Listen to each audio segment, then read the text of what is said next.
No, please, I didn't hear anything. I swear. Zara Chen's voice cracked as zip-tie restraints bit into her wrists. Two masked men dragged her across polished marble floors toward a semicircle of expensive suits. The Rossetti Mafia Council. Chandeliers cast dancing shadows across faces she'd never seen before tonight, but their cold stares promised violence. She was outside the warehouse door for 20 minutes. The taller captor growled, shoving her forward. Heard everything about the Montenegro shipment. I was lost. Zara's sneakers squeaked against marble as she stumbled. My GPS died. I needed directions. Bullshit. A silver-haired man at the center table leaned forward. You work for the feds? I'm a graphic designer. I don't even know who you people are. The man at the head of the table raised his hand. One word from him, and she'd disappear forever. Her heart hammered against her ribs as every eye in the ballroom focused on her trembling form. I should have turned around the moment I saw those black cars. But I didn't. And before I tell you how that single decision pulled me into a world where diamonds mean death and protection comes with a price, subscribe to Mystic Tale by Luna. Because some secrets are too dangerous to keep buried, and what happens next will change everything you think you know about survival. Enough. The voice cut through tension like silk over steel. Every head turned toward a younger man seated at the far right of the council table. Min Jun Park rose with fluid grace, his tailored black suit immaculate despite the chaos surrounding them. Dark eyes assessed Zara with calculating precision. She's mine. Silence crashed over the ballroom like a physical weight. Min Jun reached into his jacket, extracting a black velvet box. The diamond ring inside caught chandelier light, throwing rainbow fragments across marble walls. What the hell are you doing, Park? Silver hair snarled. Min Jun walked toward Zara with predatory calm, each step echoing off vaulted ceilings. Her captors loosened their grip, uncertainty flickering across masked faces. This woman is my fiancée. His fingers were surprisingly gentle as he slipped the massive diamond onto her trembling ring finger. Touch her, and you declare war with me. Gasps rippled through the council. Phone cameras emerged from pockets, recording every second. Zara stared at the ring, easily 6 carats, flawless clarity, as her world tilted sideways. That's impossible, another council member protested. We've never seen her before. Have you seen everything I do? Min Jun's tone carried lethal undertones. My private life remains private for good reason. The ring felt impossibly heavy on Zara's finger, like a shackle disguised as jewelry. She opened her mouth to protest, but Min Jun's slight headshake stopped her cold. His message was clear. Play along or die here. Park, this is highly irregular. Is it? Min Jun turned to address the full council, one arm sliding protectively around Zara's waist. Since when do we require council approval for personal relationships? Unless someone here wishes to challenge my authority.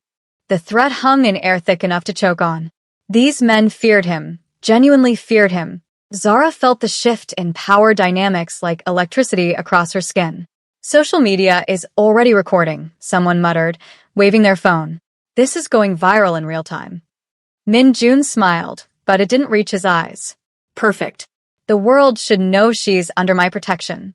He offered his arm like a gentleman escorting his date to dinner rather than claiming ownership in a criminal council. Zara hesitated, every instinct screaming warnings, before accepting the crook of his elbow. What choice did she have? Gentlemen. Min Jun nodded toward the council, with mock courtesy. We'll be leaving now, unless anyone objects. The silence stretched until it became answer enough. Together, they walked toward the ballroom's massive doors. Council members parted like the Red Sea, phones still recording, whispers following in their wake. This isn't over, Park, Silverhair called after them. Min Jun paused without turning. It never is. The doors closed behind them with finality that echoed through Zara's bones. She'd just become the most famous woman in the criminal underworld, and she didn't even know her fake fiancé's full name. A black Mercedes waited outside, engine purring. Min Jun opened the passenger door with old-world courtesy that seemed bizarrely out of place given the circumstances. Get in. I don't. Get in, or they'll change their minds about letting you leave. Zara slid into leather seats that probably cost more than her annual salary. Min-jun settled behind the wheel, immediately activating privacy partition and tinted windows. The moment they pulled away from the mansion, Zara exploded. What the hell just happened? She clawed at the ring, twisting it frantically. I am not your fiancé. This is kidnapping. This is survival. Min-jun's voice remained maddeningly calm as he navigated through midnight traffic. You were 30 seconds from execution when I claimed you. Claimed me? Fury burned through fear. I'm not property. I'm not something you can just... In their eyes, you are now. He met her gaze in the rearview mirror. That ring marks you as mine. It's the only thing keeping you breathing. Zara yanked harder at the diamond band, but it wouldn't budge past her knuckle. Panic clawed at her throat. Take it off. Take it off right now. It's sized to your finger. Perfectly fitted. Min-jun turned onto a highway leading deeper into the city. I had it made 3 weeks ago. Ice flooded her veins. 3 weeks? But you said you acted like I'd never seen you before? His smile was sharp as broken glass. I said she was my fiancée. I never said when I'd met her. The city lights blurred past windows as reality crashed over her. This wasn't random. This wasn't coincidence. She'd been selected, studied, prepared for like a business acquisition. You planned this. Her voice came out as barely a whisper. The whole thing. My GPS dying, getting lost, ending up at that warehouse. Your GPS was hacked. My men guided you to that location. The council needed to see you in danger, so my claim would be believable. Betrayal tasted like copper pennies on her tongue. You used me as bait. I saved your life. You ruined it.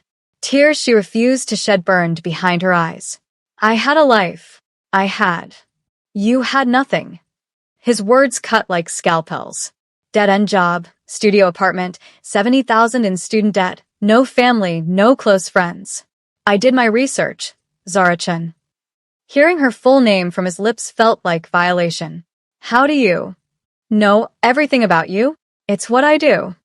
The Mercedes glided through empty streets toward towering glass buildings.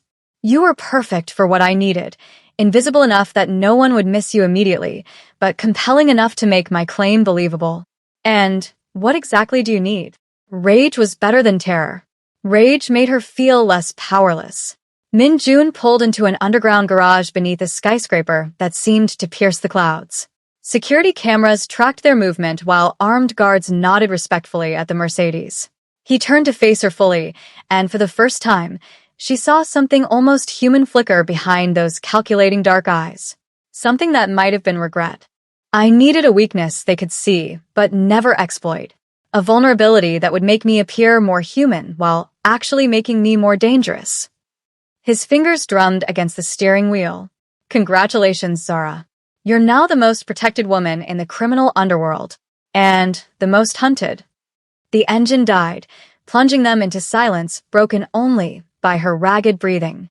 You saved my life, she whispered, the truth settling like lead in her stomach.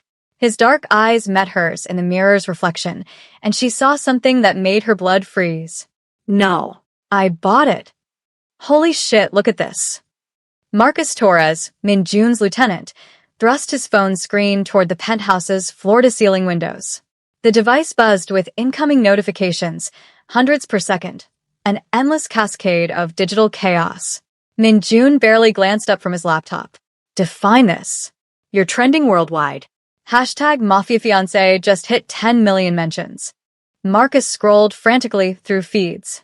TikTok, Instagram, Twitter, every platform's exploding. That ballroom video got leaked everywhere. Zara looked up from the designer couch, where she'd been sulking for the past hour, still wearing yesterday's jeans and the diamond ring she couldn't remove. What video? The one where Prince Charming here claimed you like a prize heifer. Marcus tossed his phone onto the marble coffee table. Congratulations, sweetheart. You're more famous than the president's daughter. The phone screen displayed her terrified face as Min-jun slipped the ring onto her finger. Comments flooded past faster than she could read, some calling her lucky, others calling her dead. Marriage proposals mixed with death threats in a social media hellscape. Turn it off, Min-jun commanded without looking up. Can't turn off the internet, boss. BBC just picked it up. CNN's running your engagement as breaking news. International Mafia families are sending congratulations or condolences, depending on their relationship with you. Zara snatched the phone, watching herself become a viral sensation in real time. Memes already featured her face photoshopped onto movie posters. Fan accounts had sprouted overnight, dissecting her outfit choices and speculating about their wedding date. This is insane. Her voice cracked as notification numbers climbed past 15 million. People think we're actually engaged. Min-jun finally closed his laptop, dark eyes finding hers across the room. We are fake engaged. The ring on your finger isn't fake. The legal documents I filed this morning aren't fake. The world watching us isn't fake. He stood, moving toward her with predatory grace. Reality is what people believe, Zara. And they believe you're mine. Marcus cleared his throat. Speaking of reality, we've got problems. The Kozlov family sent flowers with a note. Congratulations on your last engagement. The Moretus are claiming territorial violations since you didn't ask permission to marry. And the Yakuza want a formal introduction to your bride. Handle it. Which part? The flowers, the territories, or the introduction request? All of it. Min-jun's tone brooked no argument. Standard diplomatic responses. The wedding will be private, guest list by invitation only. Zara's head snapped up. Wedding. 3 weeks from now. St. Catherine's Cathedral, downtown. I've already made arrangements. The phone slipped from her numb fingers, clattering onto marble. You can't be serious. 17 news crews are stationed outside this building. Every restaurant in the city is calling about catering our rehearsal dinner. The mayor wants to perform the ceremony personally. Min-jun retrieved his laptop, already moving toward his home office. We're past the point of pretending this isn't happening. But we don't even. Zara scrambled to her feet as he walked away. I don't know your middle name. James. Min-jun James Park. Born in Seoul, raised in Chicago, graduated Harvard Business School before taking over family operations. He paused at the office doorway. You'll find a complete dossier on your bedside table. Memorize it. Reporters will test your knowledge. The office door closed with quiet finality, leaving Zara alone with Marcus, who was already back to scrolling through social media coverage. Welcome to the family, princess. Marcus didn't look up from his screen. Hope you like living in glass houses. The elevator to the penthouse required biometric scanning, fingerprint, retina, voice recognition. Zara discovered this when she tried to leave an hour later, pressing her palm against the reader that refused to acknowledge her existence. System doesn't recognize you yet, Marcus explained, approaching with a steaming coffee mug. Boss ordered you added to security protocols tomorrow. What if there's an emergency? Then you call me, or you wait. He handed her the coffee, perfectly prepared with cream, no sugar, exactly how she preferred it. Relax. This place is safer than Fort Knox. The penthouse stretched across the building's entire 42nd floor, featuring bulletproof windows and reinforced steel beneath elegant furnishings. Every doorframe hid metal detectors. Motion sensors tracked movement through rooms that cost more than most people's houses. Zara felt like a museum exhibit under constant surveillance. I need to call my job. Tell them I'm sick or already handled. You've been granted extended medical leave due to stress-related complications following a traumatic incident. Marcus settled into an armchair, weapon visible beneath his jacket. Official story is you're recovering at an undisclosed location. That's not far from the truth. Bitterness crept into her voice as she wandered toward the kitchen, hoping for something resembling normalcy.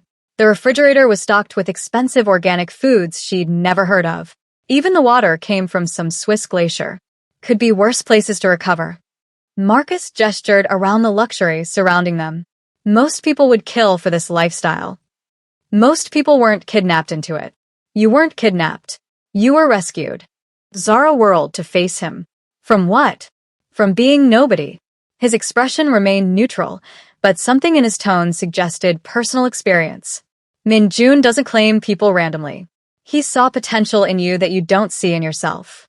What potential? I design logos for small businesses. I live paycheck to paycheck. I'm nobody special. Special enough that he risked war with 3 mafia families to protect you. Marcus stood, checking his phone as new messages arrived. Special enough that he's willing to marry you publicly, making you a permanent target for every enemy he's ever made. The weight of that reality settled over her like lead. Every enemy he'd ever made would now consider her a weakness to exploit. Her ordinary life had become a death sentence the moment he slipped that ring onto her finger. I want to go home. This is home now. Marcus's voice wasn't unkind, but it was final. Your old apartment was compromised 6 hours ago. Someone broke in, tore the place apart looking for information about your relationship with Min-jun. Neighbors told police they saw your engagement on the news. Zara's legs gave out, sending her crashing onto the leather sofa. Her life, her real life, was being dismantled piece by piece while she sat trapped in a golden cage.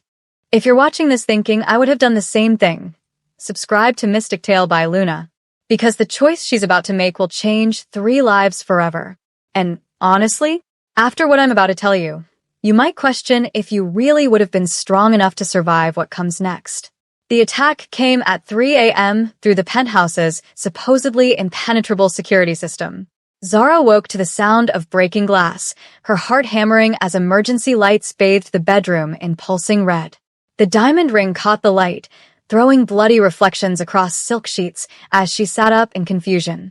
Stay down. Min-jun burst through the bedroom door, fully dressed despite the late hour, gun drawn and expression deadly calm.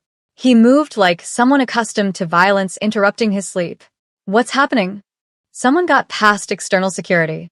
He pressed a second weapon into her hands, smaller than his, designed for untrained fingers. Do you know how to use this? I've never. Point and pull the trigger. Stay behind me. Sounds of combat echoed from the main living area. Furniture crashing, men shouting orders, the distinctive crack of gunfire. Marcus's voice rose above the chaos, coordinating defensive positions with other security personnel. Min-jun moved toward the bedroom door with military precision, using mirrors to check angles before exposing himself.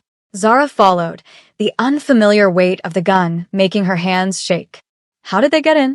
Inside information. His jaw tightened as they reached the hallway. Someone gave them building schematics, security codes, patrol schedules. Betrayal from within his own organization. The realization hit her like ice water. If his own people couldn't be trusted, nowhere was truly safe. They crept through the penthouse's corridors, avoiding the main living areas where gunfire continued. Min-jun communicated with his team through hand signals, a silent language of war she couldn't understand. A figure emerged from the kitchen, weapon raised toward Min-jun's exposed back. Zara didn't think. Instinct took over as she raised her gun and fired. The intruder dropped, crimson spreading across white marble floors. Good shot. Min-jun's approval felt wrong given what she'd just done. First time killing someone? Zara stared at the body, waiting for guilt or horror that never came.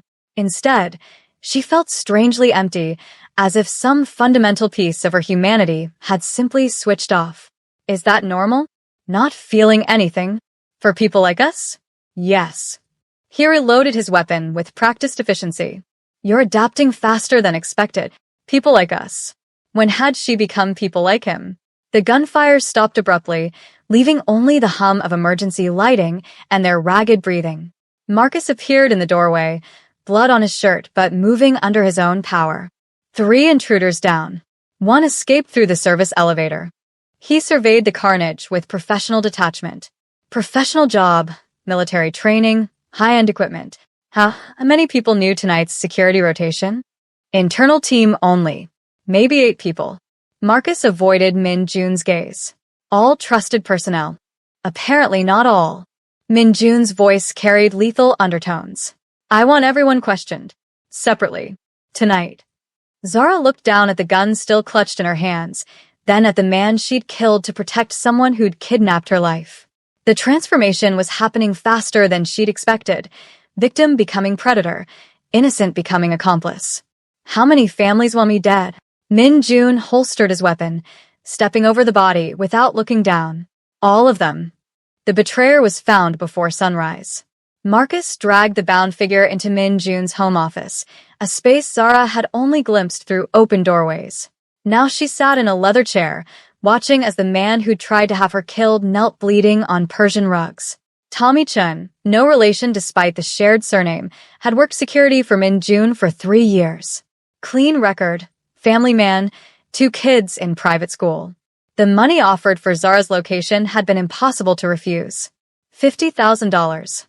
Min Jun's voice remained conversational as he cleaned his hands with a silk handkerchief. That's what my fiancé's life was worth to you. They said they just wanted to scare her. Tommy's words came out through swollen lips. Make her leave voluntarily. No one was supposed to get hurt. No one except the 3 men who came armed with automatic weapons.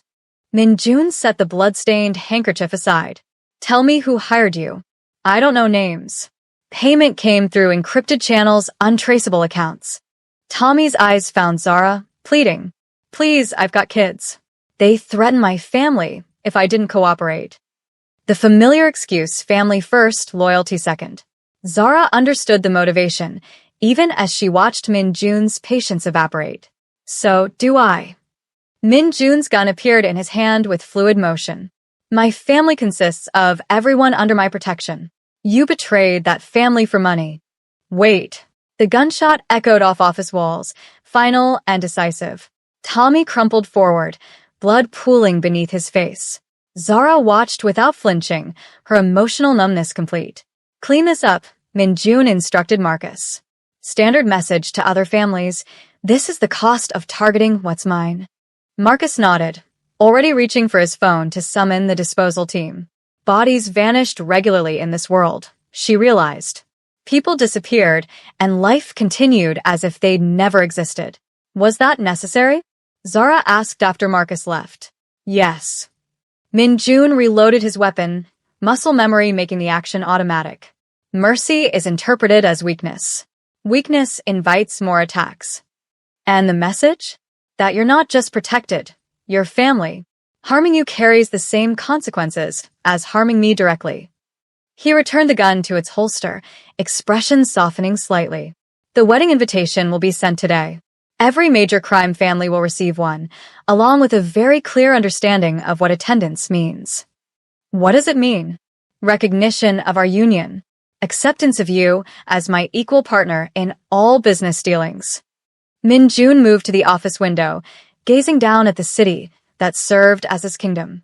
After we're married, killing you becomes an act of war against our entire organization.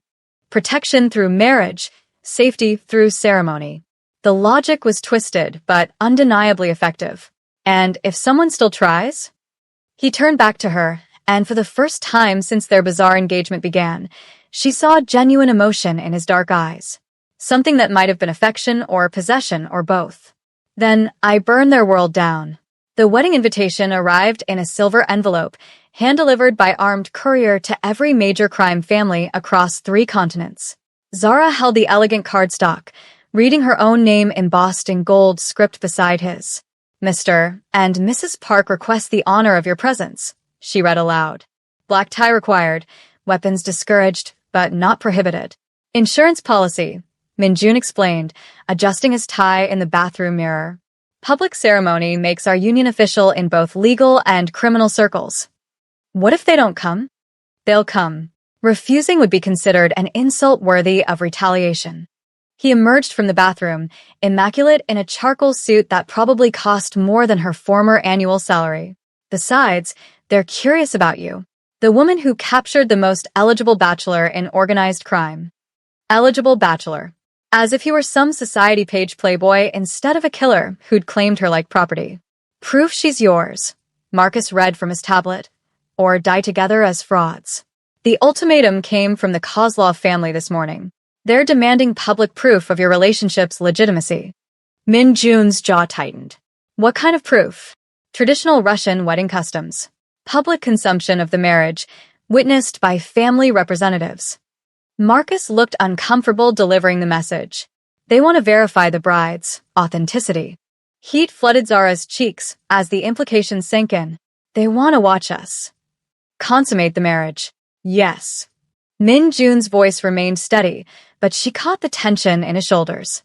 Standard practice for political alliances in their culture. I'm not doing that. Then we die. His bluntness cut through her embarrassment. The Kozlovs have 6 families backing their challenge. If we refuse, they'll claim the marriage is fraudulent and move against us together. Marcus cleared his throat.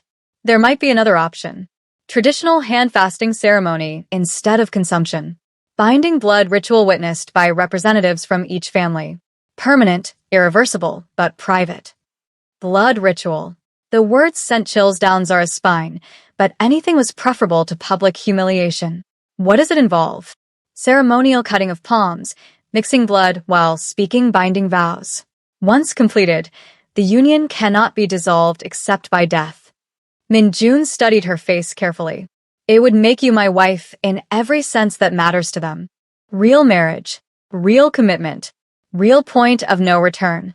Zara looked down at the diamond ring that had started this nightmare, then at the man who'd bought her life with it. 6 months ago, she'd been nobody special. Now she stood at the center of an international criminal conspiracy, holding the power to start or prevent a war. When do we do it? Tomorrow night. The wedding reception has been moved to accommodate the ceremony. Min-jun's expression revealed nothing, but his voice carried undertones she couldn't interpret. Once this happens, there's no going back to your old life. You understand that. She nodded, surprised by how little the prospect frightened her. Her old life felt like a distant memory, someone else's story. The woman who designed logos and worried about student loans was gone, replaced by someone harder and infinitely more dangerous. I understand. The silver envelope fell to the floor as she turned toward the bedroom, already planning what to wear to her own binding. Behind her, she heard Min-jun speaking quietly to Marcus about security arrangements and contingency plans. Tomorrow night, she would cease to be Zara Chen entirely. Mrs. Park would be born in blood and witnessed by monsters, a transformation as complete as any religious ceremony could provide. The thought should have terrified her. Instead, it felt like coming home. I can't do this anymore. Zara's voice broke as she collapsed onto the penthouse balcony floor, 20 stories above the glittering city. The diamond ring caught moonlight, throwing fractured rainbows across tear-streaked cheeks. 3 days since the attack, and she hadn't slept more than an hour at a time. Min-jun found her there at 2 a.m., wrapped in one of his expensive robes, shivering despite the warm night air. He approached slowly, as if she were a wounded animal that might bolt. The nightmares? Every time I close my eyes, I see Tommy's face. The way he looked at me before you. She pressed palms against her eyes, trying to block out memories that wouldn't fade. I killed someone, and I felt nothing. What does that make me? Alive. Min-jun settled beside her on the cold concrete, his usual pristine appearance replaced by rumpled clothes and exhaustion. The first kill is always the hardest to process. First kill? Hysteria crept into her laughter. You think there'll be more? In this world? Yes. His honesty was brutal, but not unkind. The choice isn't whether you'll kill again. It's whether you'll let guilt destroy you when you do. Zara studied his profile in the darkness. Even disheveled, he carried himself with lethal grace that spoke of violence as natural as breathing. How many people had he killed? How many lives had he taken without losing sleep? How old were you when you first killed someone? 12. The admission came without hesitation or shame. My father's business partner tried to rape my sister. I put a kitchen knife through his throat. The casual way he spoke about childhood violence made her stomach clench. Jesus. My father praised me for protecting family honor, said it proved I had the strength to inherit his empire. Min-jun's jaw tightened. 3 years later, that same sister overdosed on heroin to escape the nightmares. Turns out killing her attacker didn't actually protect her. It just taught me that violence was love. Understanding crashed over her like cold water. The calculated control, the emotional distance, the way he claimed people like possessions, all armor built around a 12-year-old boy who'd learned that love meant killing. I'm sorry, don't be. It made me who I am. He turned to face her fully. But it also means I understand what you're going through. The emptiness where guilt should be? That's survival, not sociopathy. How do you know the difference? Sociopaths don't question their lack of feeling. They enjoy it. His fingers ghosted over her tear-stained cheeks. You're crying for a man who sold your location for money. That's not emptiness. That's compassion you can't afford in this life. The gentleness in his touch contradicted everything she knew about him. This man had executed Tommy without hesitation, yet he sat with her through nightmares like a concerned lover. Why did you really choose me? The question tumbled out before she could stop it. Don't say it was strategic. Don't say I was convenient. Min-jun was quiet for so long she thought he wouldn't answer. When he finally spoke, his voice carried unfamiliar vulnerability. You smiled at the barista who got your coffee order wrong. Twice. Most people would have complained, but you thanked her and left a tip anyway. He looked out over the city lights. I'd been watching you for weeks, studying your routines, your reactions. That morning convinced me you had something I'd lost. What? The ability to choose kindness when it costs you something. His smile was sadder than she'd ever seen it. In my world, kindness is weakness. Mercy gets you killed. But you chose compassion automatically, without calculating the benefit. Tears started fresh as the weight of his confession settled between them. He'd seen goodness in her that she couldn't see in herself, and he destroyed her old life to preserve it. I lost everything because I was nice to a barista? You lost nothing that mattered and gained protection from people who would have killed you for witnessing what you witnessed. His hand found hers, thumb tracing over the diamond ring. The question is whether you can forgive me for saving you against your will.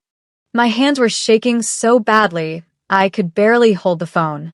Have you ever felt that moment when everything you believed just shatters? Tell me in the comments, because right now, I need to know I'm not the only one who's been this terrified and still found the courage to keep fighting. I want to learn. The words surprised them both. Zara straightened, wiping tears from her cheeks as determination replaced despair. Learn what? Everything. How to protect myself, how to survive in your world, how to be worthy of the protection you've given me. She met his gaze steadily. I don't want to be a liability anymore. Something shifted in Min-jun's expression, surprise giving way to something warmer, more approving. Training starts tomorrow. The penthouse gym occupied an entire floor, equipped with everything from traditional weights to combat simulation equipment. Min-jun led her through the space at 6 a.m., both dressed in workout clothes that somehow made him look more dangerous, not less. Basic principle, in close combat, technique beats strength every time. He positioned her in front of floor-to-ceiling mirrors that reflected their movements from every angle. Your attackers will underestimate you because you're small and female. Use that assumption against them. His hands guided her into fighting stance, adjusting her posture with clinical precision that somehow felt intensely intimate. The heat of his body behind hers sent electric shocks through her nervous system. Focus, he murmured against her ear. Distraction gets you killed. Hard to focus when you're breathing down my neck. Then learn to compartmentalize. Attraction and survival occupy different parts of your brain. Train them separately. Easier said than done when his fingers traced along her spine, correcting her posture with touches that lingered longer than strictly necessary. Show me how to disarm someone. First, avoidance. Don't let them get close enough to grab you. He demonstrated footwork, moving with predatory grace across padded floors. Second, if they do get close, hurt them before they hurt you. He came at her slowly, telegraphing his movements, so she could follow along. The mock attack ended with her knee driving toward his groin while her elbow aimed for his throat. Good. Again, faster. They ran through the sequence repeatedly, his attacks becoming more realistic each time. Sweat dampened her shirt as muscle memory began forming, transforming her from victim to potential threat. Why are you really teaching me this? She panted during a water break. Because I won't always be there to protect you. His honesty was sharp as broken glass. The wedding makes you a permanent target. You need to survive long enough for backup to arrive. Backup. Me. Marcus. Anyone loyal to our family. He handed her a towel, his fingers brushing hers in the exchange. But first, you survive the initial attack. They moved to weapons training, knives, guns, improvised weapons that could be found in any environment. Min-jun was a patient teacher, correcting her grip and stance with hands that knew exactly how to kill but chose to teach instead. Knife fighting is about speed and surprise, not strength. He positioned the blade in her hand, his fingers wrapping around hers on the handle. Get in close, strike vital points, get out before they can retaliate. The lesson devolved as sexual tension became impossible to ignore. Their practice combat turned into a dance of attraction, bodies moving together in ways that had nothing to do with self-defense. "This is insane," she breathed as he pinned her against the gym wall, both breathing hard from exertion that wasn't entirely athletic. "What is?" This. Us. "The way you make me feel, when you should terrify me." His dark eyes searched her face, looking for something she wasn't sure she could give. "Do I terrify you?" Yes. "But not the way you think." Her hands fisted in his shirt, pulling him closer instead of pushing away. "I'm terrified of how much I want this to be real." The admission hung between them like live wire. Min Jun's control wavered for the first time since she'd known him, predatory composure cracking to reveal hunger that matched her own. "It is real." His voice was rough as sandpaper. "The danger, the protection, the way I feel when someone threatens you, all of it's real." "And after the wedding?" "After the wedding, you're mine in ways that matter more than paperwork or ceremony." His lips hovered inches from hers, close enough that she could taste his breath. "The question is whether you want to be." Before she could answer, his phone rang with Marcus's ringtone. The spell shattered as duty reasserted itself, leaving them staring at each other across a chasm of unfinished business. "We should get that," she whispered. "We should." But he didn't move, didn't step back, didn't break the connection crackling between them. The phone stopped ringing.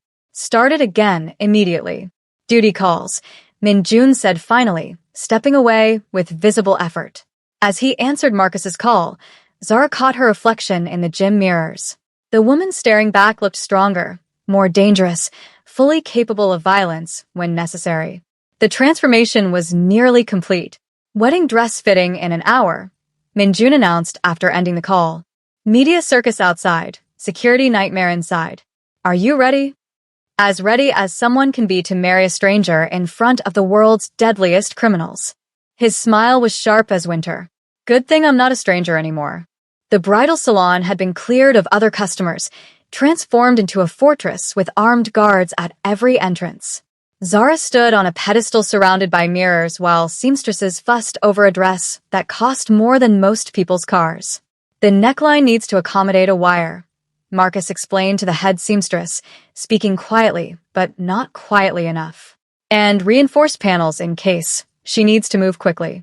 "You're expecting trouble at a wedding?" The woman's accent was thick European, her expression professionally neutral despite discussing combat preparations. "We always expect trouble," Min Jun replied from his position by the windows, watching the street for threats.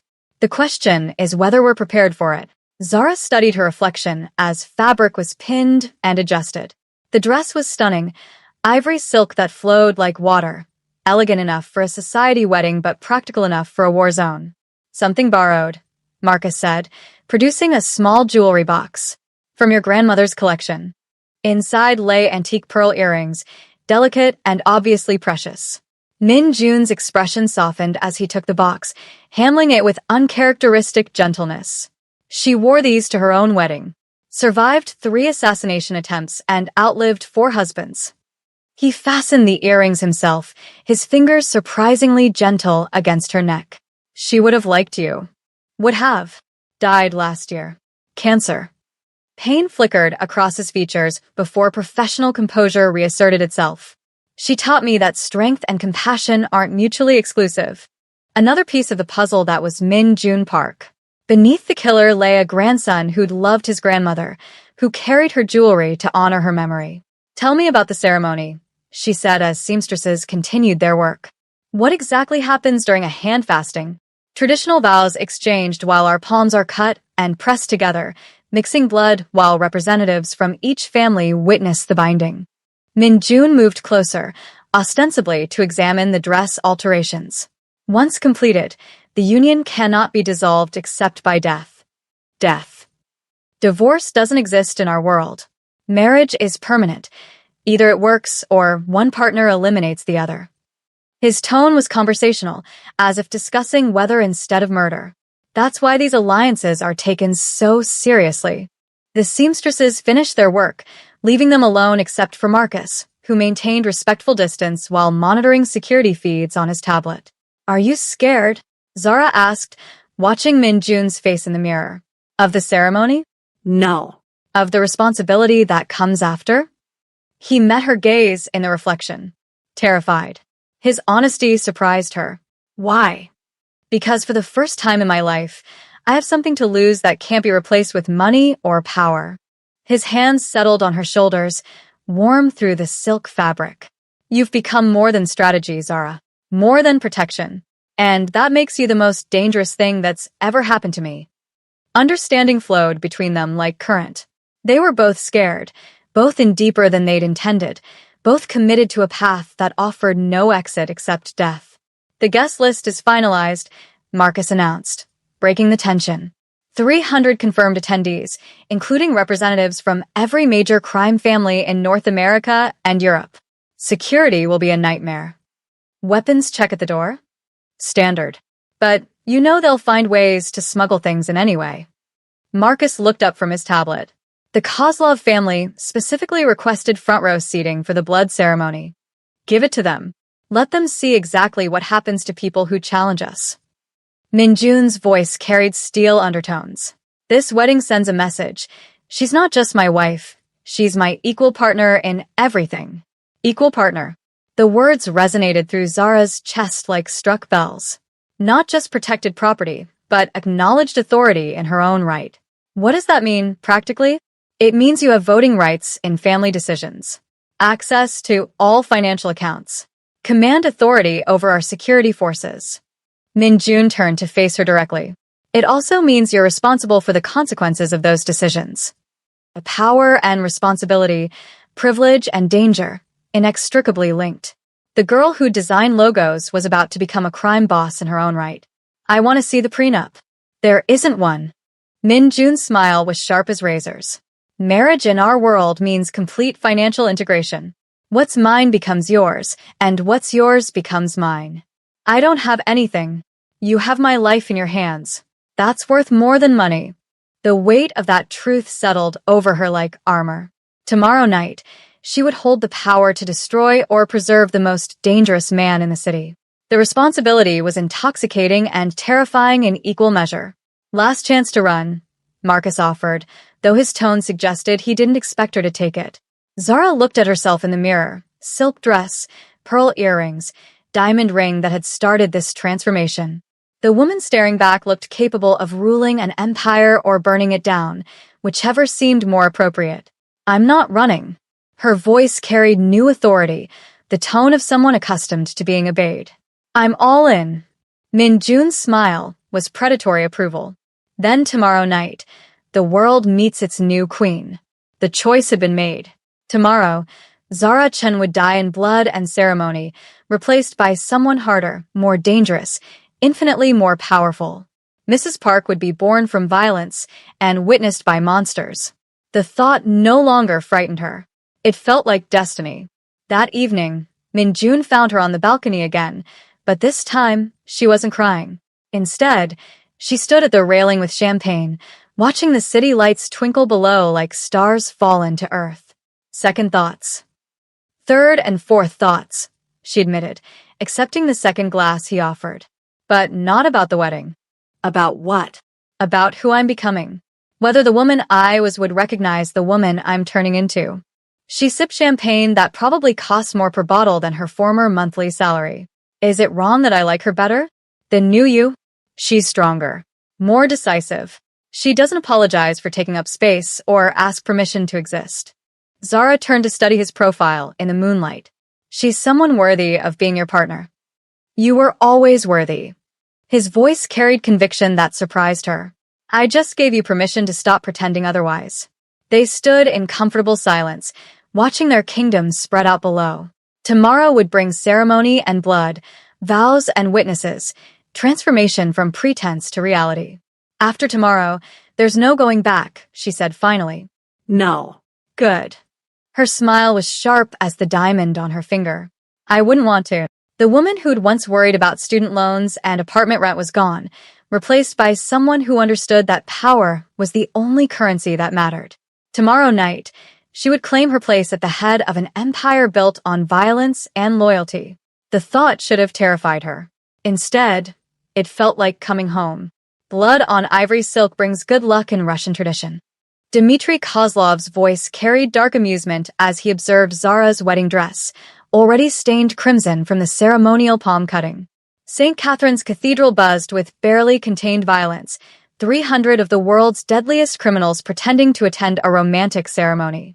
Zara pressed her bleeding palm against Min Jun's, their mixed blood sealing vows that would bind them until death. The ancient hand-fasting ritual required no officiant, only witnesses willing to enforce the consequences of betrayal. By blood spilled and witnessed, Min Jun's voice carried across the cathedral's vaulted ceiling, "I bind myself to you completely."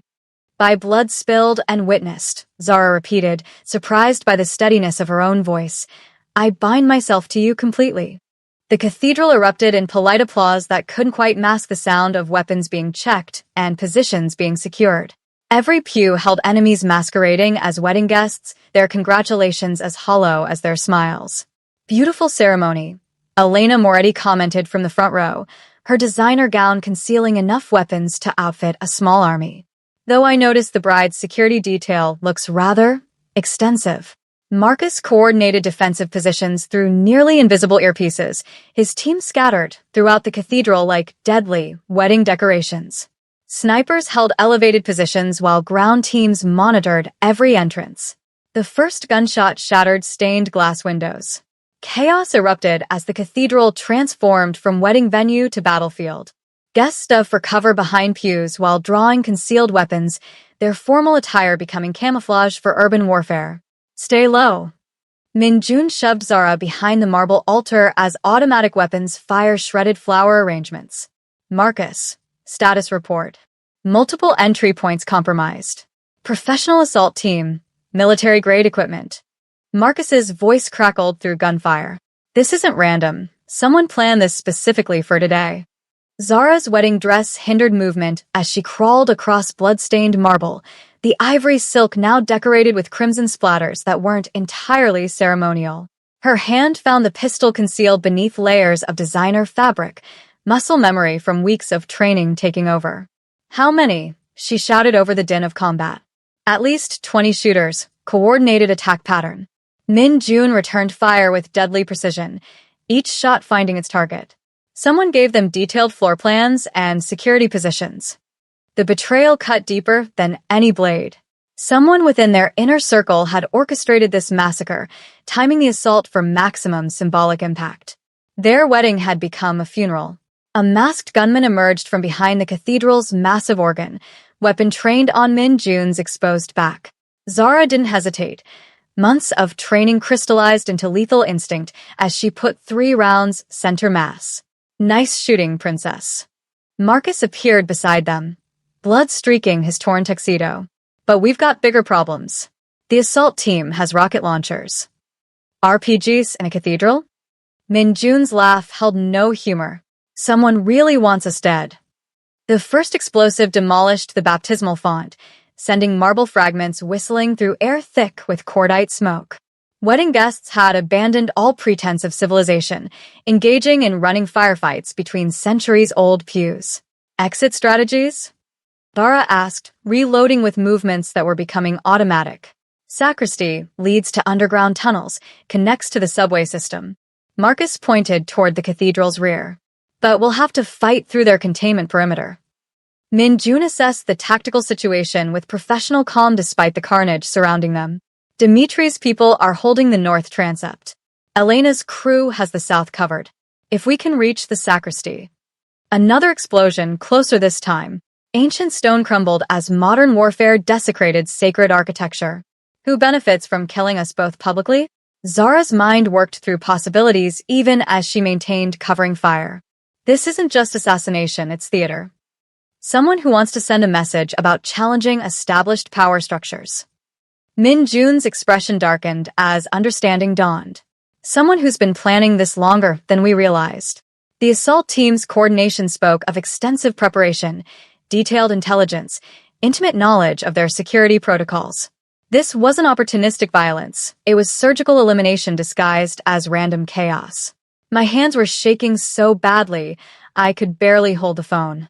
Have you ever felt that moment when everything you believed just shatters? Tell me in the comments. Because right now, I need to know I'm not the only one who's been this terrified and still found the courage to keep fighting. Marcus. Min-jun's voice carried deadly certainty. Check your 6. Marcus spun, weapon raised, but froze as recognition dawned. His own lieutenant, David Chun, stood behind him with military-issued assault rifle trained on their position. Sorry, boss. David's expression showed genuine regret. Nothing personal, but the old man pays better than loyalty. The old man? Confusion flickered across Marcus's features before horror replaced it. Your father ordered this? Min-jun's face went dead cold. Jehun Park doesn't approve of my choice in brides. The pieces clicked into place with sickening clarity. This wasn't random gang warfare. It was patricide, orchestrated by a father who viewed his son's marriage as weakness requiring correction. He offered me 10 million to ensure you both died during the ceremony. David kept his weapon trained on them while speaking. Public execution sends the right message about family loyalty. What message? Zara's voice carried ice that would have impressed Min-jun under different circumstances. That emotional attachments make you vulnerable. That love is liability in our business. David's smile was apologetic but determined. The old man says you've made his son soft. Min-jun's laugh was pure venom. Soft. 3 shots, so close together they sounded like one. David crumpled, his assault rifle clattering across marble as his betrayal earned its reward. Tell my father, Min-jun said to David's fading consciousness, that his soft son just ended his bloodline. Marcus stared at his fallen lieutenant, then at Min-jun with something approaching awe. Family business? Not anymore. Min-jun helped Zara to her feet, both moving with deadly purpose toward the sacristy. After today, there's only our family. The underground tunnels beneath St. Catherine's Cathedral stretched for miles, connecting to subway systems that could carry them anywhere in the city. But first, they had business to finish. Jehun Park waited in the cathedral's bell tower, orchestrating his son's execution like a conductor directing symphony orchestra. Age hadn't diminished his calculating intelligence or ruthless pragmatism, qualities Min-jun had inherited along with everything else. You survived. Jehun showed no surprise at their arrival, his expensive suit unmarked by violence that had claimed dozens below. I'm impressed. Are you? Min-jun's voice carried conversational pleasantness that fooled no one. Because you just declared war on your own son for the crime of finding happiness. I declared war on weakness. Jehun's gaze shifted to Zara, assessing her like expensive livestock. This woman makes you vulnerable, predictable. In our business, predictable means dead. Funny. Zara stepped forward, her blood-stained wedding dress and confident posture creating cognitive dissonance that unsettled even Jehun. Because your predictable need to control him just cost you everything. Understanding dawned in the old man's eyes. This wasn't just his son's bride. This was someone who understood power dynamics with uncomfortable clarity. You think you can replace family loyalty with romantic fantasy? I think I already have. Min-jun's weapon appeared in his hand with fluid motion. The question is whether you die quickly or slowly. Jehun Park had built an empire through calculated ruthlessness, but he'd made one critical error, underestimating the woman who'd transformed his son from heir into emperor. Kill him. Jehun begged from his knees, blood streaming from wounds that weren't immediately fatal. Prove you're one of us. Zara looked at Min-jun, then smiled with predatory satisfaction that would have made his grandmother proud. I already am. The gunshot echoed through the bell tower, final and decisive. Jehun Park's reign ended where it began, in violence orchestrated by family members who'd learned his lessons too well. 6 months later, their honeymoon period had settled into routine empire management from a mansion that made the penthouse look modest. Zara had adapted to queenship with natural authority that surprised everyone except Min-jun. The quarterly reports looked good, she announced during their morning security briefing, reviewing profit margins from various illegal enterprises. Drug distribution is up 12%, weapons trafficking is maintaining steady growth, and our legitimate businesses are providing excellent money laundering opportunities. Marcus nodded approvingly. The other families have accepted your authority remarkably quickly. Having you execute Jehun personally made quite an impression. Patricide has that effect. Zara signed documents that would determine life and death for hundreds of people, her signature now worth more than most people's lives. Any challenges to our territorial claims?